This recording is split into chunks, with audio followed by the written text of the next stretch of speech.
Di kelas, hari ini kita akan membahas tentang apa? Sepertinya kita akan membahas mengenai perlawanan-perlawanan terhadap pendudukan militer Jepang di Indonesia. Apa kamu sudah selesai membaca buku yang diminta oleh dosen kita? Belum. Sekarang saya masih membacanya. Tapi sepertinya kita harus segera ke kelas. Sebentar lagi mata kuliah sejarah kolonialisme akan dimulai.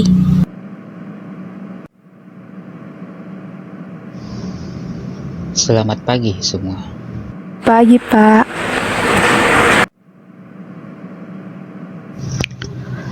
Hari ini kita akan membahas mengenai keterkaitan antara Romusa dengan hadirnya perlawanan-perlawanan terhadap Jepang. Minggu lalu, saya meminta kalian untuk membaca buku yang ditulis oleh Aiko Kurosawa, sejarawan Jepang yang menulis tentang kuasa Jepang di Jawa. Maaf, Pak.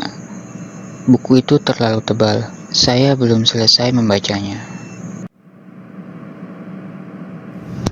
Buku itu merupakan penelitian dari Aiko Kurosawa yang ia lakukan selama bertahun-tahun, sehingga wajar jika buku itu terdiri dari 616 halaman.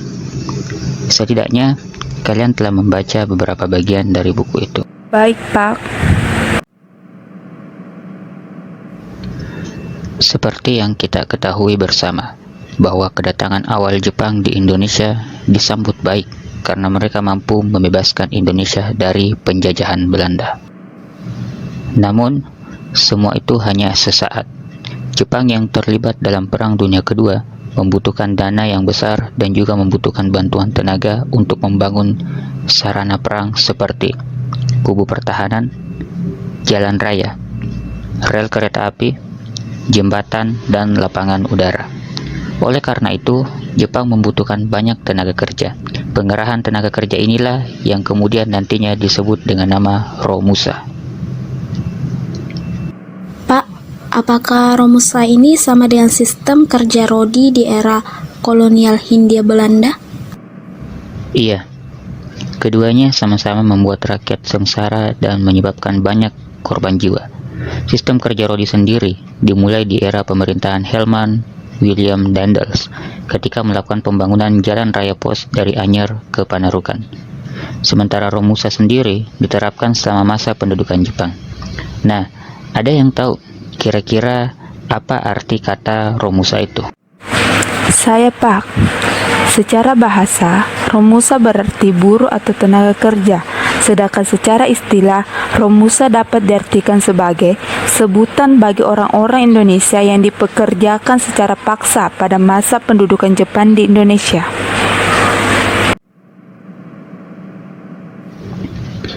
Ya, bagus sekali penjelasannya. Awalnya, pengerahan tenaga kerja itu dilakukan secara sukarela karena orang-orang masih terpengaruh oleh propaganda untuk kemakmuran bersama Asia Timur Raya. Tetapi, karena kebutuhan perang yang semakin mendesak, maka pengerahan tenaga kerja tersebut menjadi paksaan. Hampir semua pemuda desa dijadikan Romusa dan dikirim ke luar negeri, seperti Burma, Malaysia, Thailand, Vietnam, serta Kepulauan Pasifik. Semua dipaksa bekerja sepanjang hari tanpa diimbangi upah dan fasilitas hidup yang layak. Pak, apakah hanya laki-laki yang dipaksa bekerja pada era itu?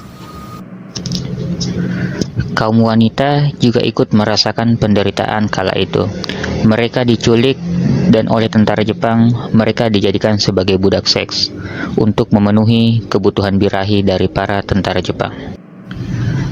Perempuan-perempuan itu dijemput paksa dari keluarganya dan ditempatkan dalam sebuah rumah yang disebut sebagai rumah bordil. Tujuannya adalah untuk mempermudah tindak pemerkosaan di setiap wilayah yang didiami oleh tentara Jepang. Di dalamnya, tidak hanya perempuan Indonesia.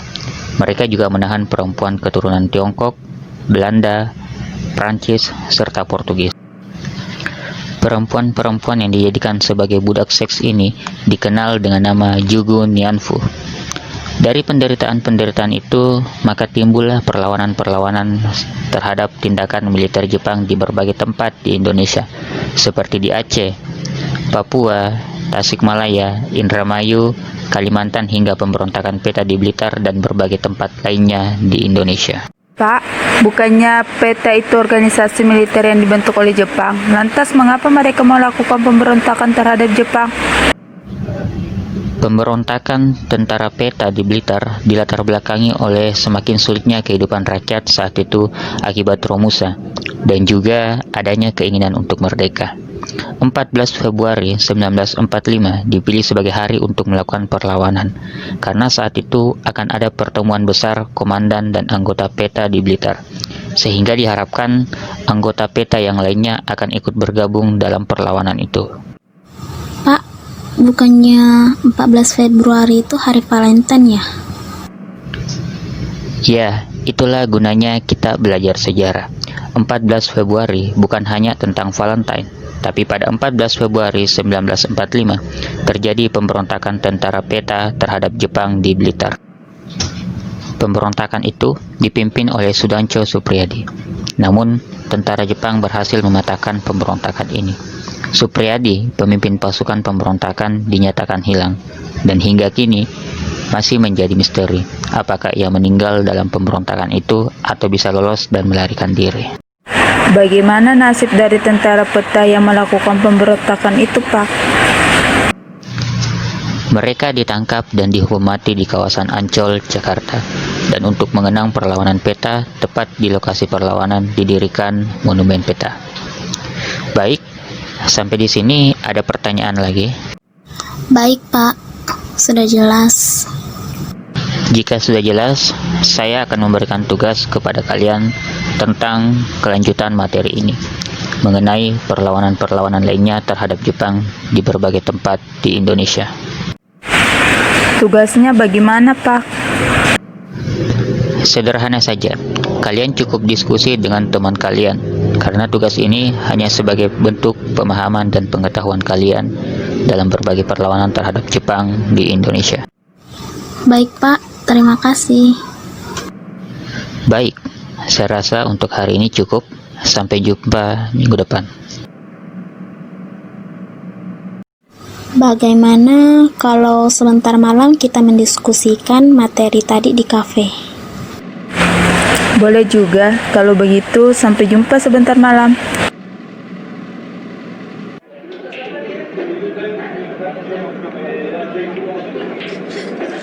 Sambil menikmati minumnya, lebih baik kita mulai saja diskusinya agar tidak kemalaman. Oh iya, aku baru ingat, kakekku dulu pernah bercerita ketika ia bertempur dengan Jepang. Bagaimana ceritanya? Begini.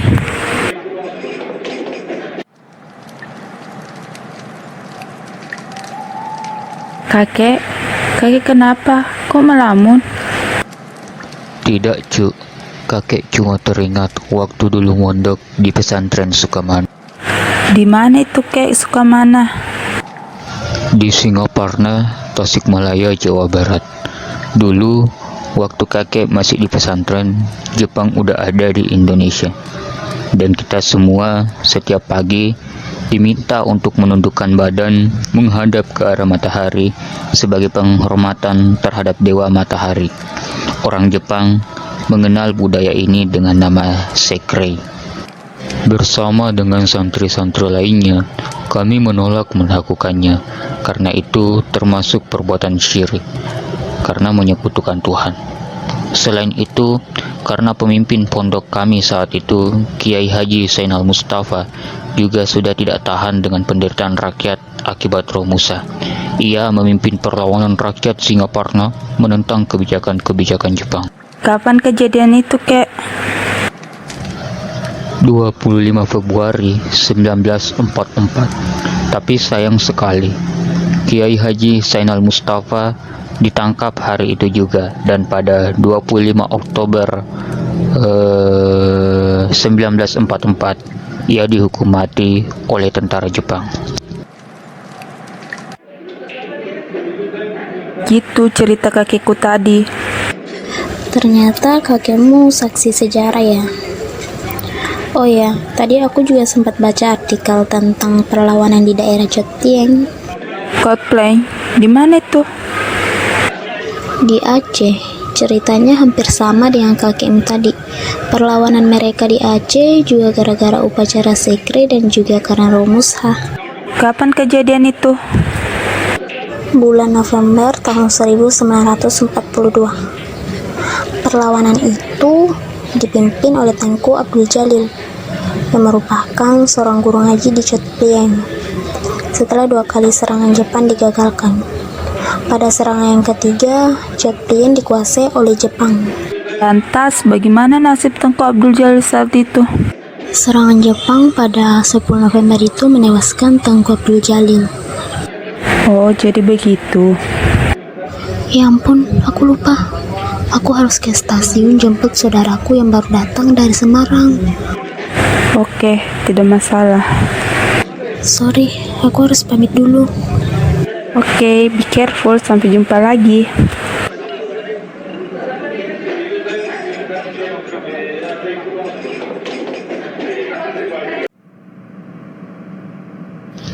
Hai semua, bagaimana kabarnya? Baik, Pak.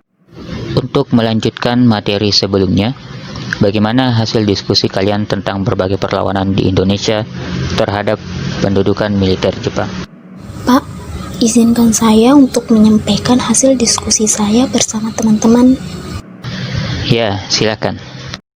Jadi, hampir semua perlawanan-perlawanan yang terjadi di era pendudukan Jepang itu dipicu oleh kesengsaraan rakyat akibat Romusha dan penolakan terhadap budaya Jepang yang bertentangan dengan Islam seperti upacara sekre. Daerah-daerah seperti di Tasikmalaya dan Aceh sangat menolak adanya upacara sekre.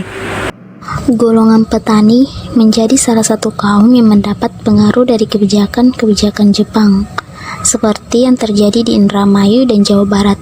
Para petani melakukan perlawanan dari bulan April hingga Agustus 1944. Perlawanan itu dipicu oleh pemungutan bahan pangan secara berlebihan, terutama padi, ditambah dengan pelaksanaan Rosuma. Oke, terima kasih untuk kalian berdua sudah menyampaikan hasil diskusinya. Sekarang, saya akan menambahkan hasil diskusi kalian. Bagi Jepang, Indramayu dianggap penting karena kota ini adalah penyuplai beras tertinggi di Jawa Barat. Bahkan, pemerintah Jepang menyebut wilayah Indramayu sebagai gudang beras, di mana beras sendiri adalah kebutuhan pokok bagi militer. Padi yang ada di Indramayu berada di bawah pengawasan Jepang dan hanya pemerintah militer Jepang yang diizinkan melakukan proses pemungutan. Selain itu, petani harus menjual hasil produksi mereka kepada Jepang dengan besaran dan harga yang telah ditentukan. Jadi, itu tambahan dari saya mengenai perlawanan di daerah Indramayu, Jawa Barat. Terima kasih Pak untuk tambahannya. Iya, sama-sama. Harapan saya, kalian dapat memahami bagaimana keterkaitan antara Romusha dan hadirnya berbagai perlawanan terhadap Jepang di Indonesia. Dan semoga materi sejarah kali ini bermanfaat untuk kalian semua. Pesan saya, jangan sekali-kali melupakan sejarah, karena sejarah merupakan tonggak jati diri bangsa yang harus dijaga dan dilestarikan, sehingga jati diri yang dimiliki oleh suatu bangsa tidak hilang dan tidak tergerus oleh zaman. Baiklah, terima kasih untuk hari ini. Sampai jumpa di pertemuan berikutnya, dan tetap jaga kesehatan kalian.